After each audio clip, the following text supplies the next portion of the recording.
Hey guys, welcome back. And today we're starting a new topic called move a letter.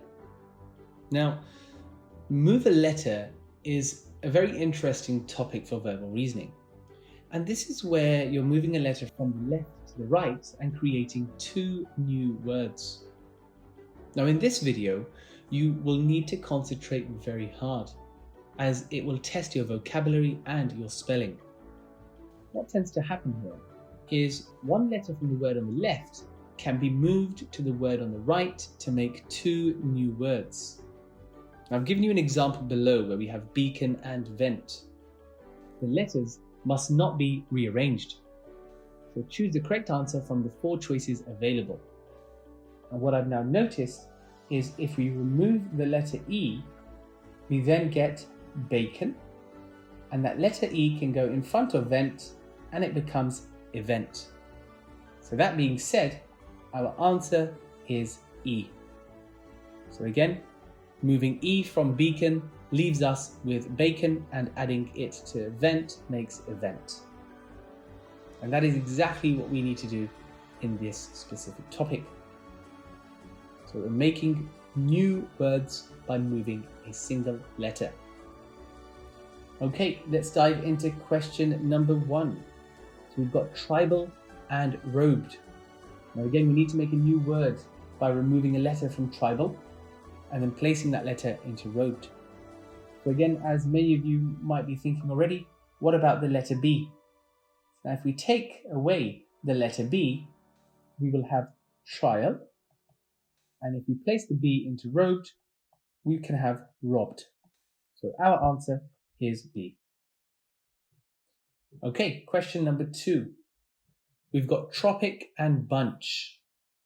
So again, if we move the letter R from tropic, we will have topic. And if we place it in bunch, we can have brunch. So brunch is just a modern name for a snack that we have between breakfast and lunch. And this is the blending of sounds and meanings of two words to create a new word. Okay, let's dive into question 3. We have louse and hose. So again, what we're going to do is we're going to remove the letter U. And we're going to place it just after the O. So now we have lose and we have house. Remember, louse is the plural of lice, which are fleas. It might be something good to note down to expand your vocabulary. And over to question number 4. Again, we have maths and trill. What I'm going to do now is remove the H. So we're left with math and then thrill. So I hope this was a clear introduction. Let's now move into the next set of questions. I want you to go ahead and attempt this the best you can, and then press play when you're ready to go.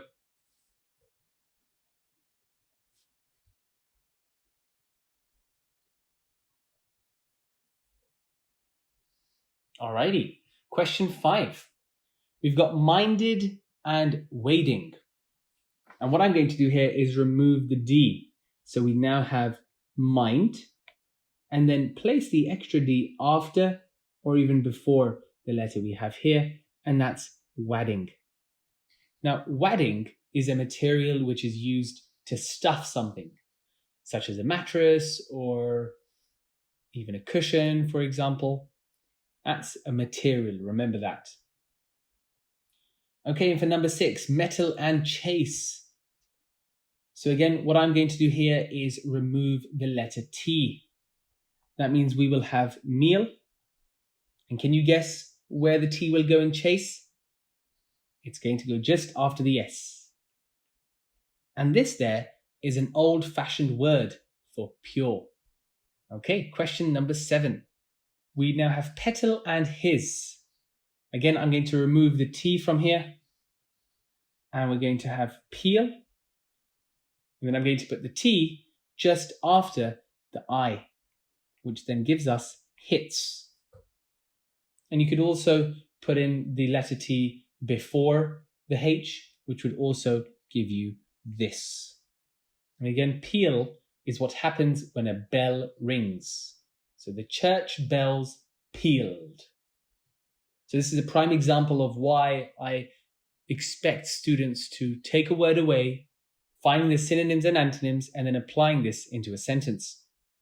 Okay, let's go for 8, 9, and 10. We've got house and fond.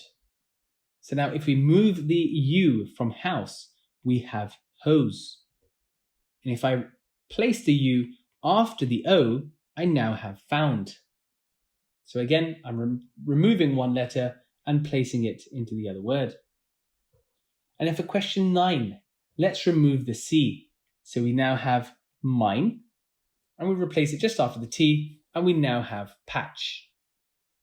So ever wondered why mince pies at Christmas don't have mince in them? Well, we have too.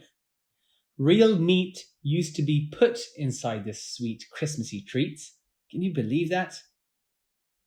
Alrighty, and over to the final question. Bloom and lit. So again, I'm going to remove the L. So I now have boom. And where do you think I'm going to put the L in lit? So for lit, I'll put it just before the T, and that gives me lilt. And congratulations. That brings us to the end of our topic. I hope you found this video useful, where we've gone through a range of different letters, moving them from one word to another. Don't forget to take a methodical approach. And please note here that in each question, one letter from the word on the left is moved to the word on the right to make 2 new words. So if you've found a word that you are unsure of, go ahead and search it up. And remember, the letters must not be rearranged. And with that being said, keep up the great work, and I'll see you in the next video.